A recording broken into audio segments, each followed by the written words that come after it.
You should see some of the faces of these people when I pass through these villages.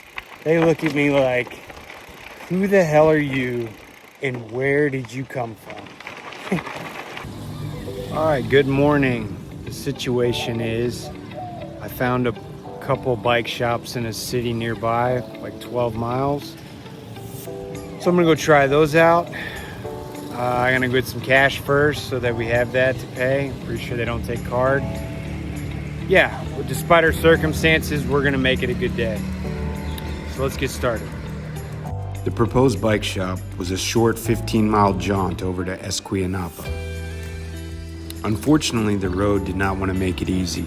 With tight roads and overgrown shrubs pushing me into the middle of the road, it was a little stressful. All right, so I met a guy coming into town and just so happened to be a fellow biker on a motorcycle, and he wanted to help me out, and he took me to a bike shop. Okay, the guy was extremely helpful, led me to a small bike shop. Me and the guy are working it out. He doesn't speak English, but he understands the problem. He didn't have rim tape, so I can't go back. For now, I can't go back to tubeless, but I got tubes, so we're gonna run that. And main goal now is just get to Puerto Vallarta. By the time I finished fixing the bike, it was late in the day, so I just called it in Escuinapa. Good morning. It's day 39. It's around 8 o'clock. It's pretty hot already. I need to start getting started earlier. I'll put that on the agenda. Yeah, so yesterday we moved a little further south, not much, but we had to address the spoke issue.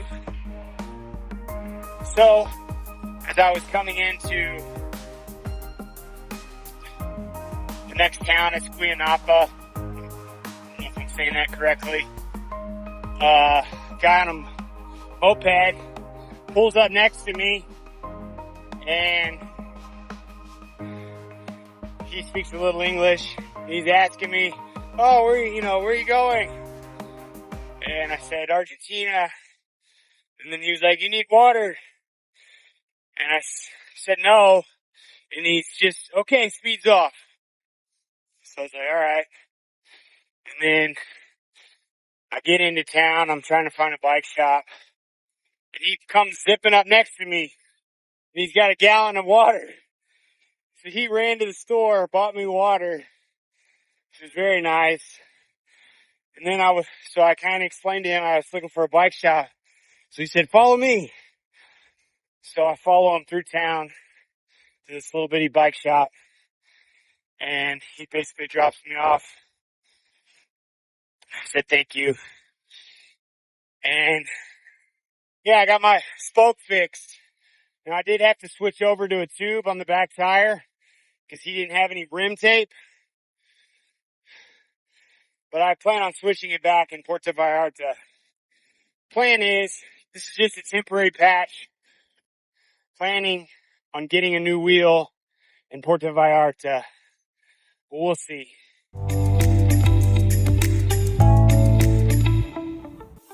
As the sun started to dip, I rolled into Rosamorada, tired, dusty, and ready to be off the bike. After a long day in the heat, finding a little hotel for just $20 felt like striking gold. Nothing fancy, but a bed, a shower, and a roof over my head was all I needed. Sometimes it's all about the small wins. Good morning, day 40. Getting started, it's before 7 o'clock. The sun gets up pretty early here. I gotta get rolling sooner. Need to start getting up earlier. Anyways, gonna get started. I don't know where we're gonna stop today, but ultimate goal is Puerto Vallarta. Okay, so yesterday against my better judgment, I listened to Garmin and jumped off of this really nice highway that has a massive shoulder. And I cruised like probably 45 miles on it yesterday morning. Really nice. But there's a section of it that runs parallel. When I got to a certain town, I jumped off and followed it for the rest of the way. And that was a mistake because it was narrow. It wasn't any less crowded. There was this shrubs on the side, as you saw in the video, that were pushing me into the road. I did not like it, and probably those last, 25, 30 miles, whatever, they were way more difficult just because of the stress. I can't turn my mind off and just pedal. But on this morning, I'm back on this highway. I'm not listening to Garmin. And yeah, it's stress-free pedaling until Tepic. So that's nice. So we're just gonna get after it. Again, no plan for the day. Make our way towards Puerto Vallarta. I was soon back to following Garmin down rocky, desolate roads that seemed to lead to nowhere. Don't know where we're going, but we're going there slow. You should see some of the faces of these people when I pass through these villages. They look at me like, who the hell are you and where did you come from? Oh, Garmin.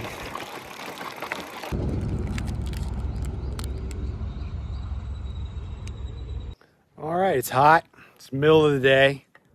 No idea how far we've gone. I'm gonna guess 50 miles, 40, 50 miles this morning. Yeah, once again, Garmin took me off of a really nice road and we're cutting through some farmland. Let's see where this takes us. Though I usually complain about Garmin sidetracks, this one wasn't bad, as it was actually rideable. So Garmin wants me to turn down there, but there's a fence. So I'm guessing the road's over there somewhere. So I'm gonna keep following this and see if I can't cut over somewhere. Hopefully that works. We'll find out. At one point, my bike computer confidently sent me straight into a maze of farm roads and random cow paths. I was out there blindly trusting technology, bouncing through fields like I was on some low-budget Tour de France, Farmer's Edition. Somehow, after enough wrong turns, I found my way back to the road again. I don't know how, but we made it back somehow.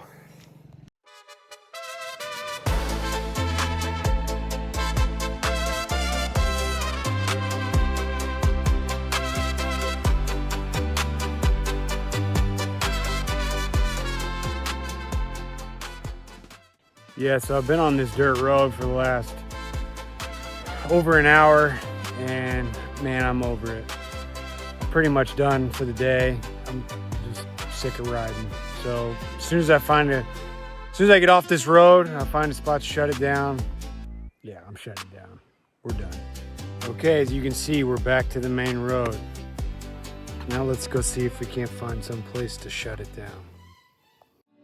Wow, just within a couple miles, it seems like the flora, fauna changed. It's now tropical. Like, it's so weird.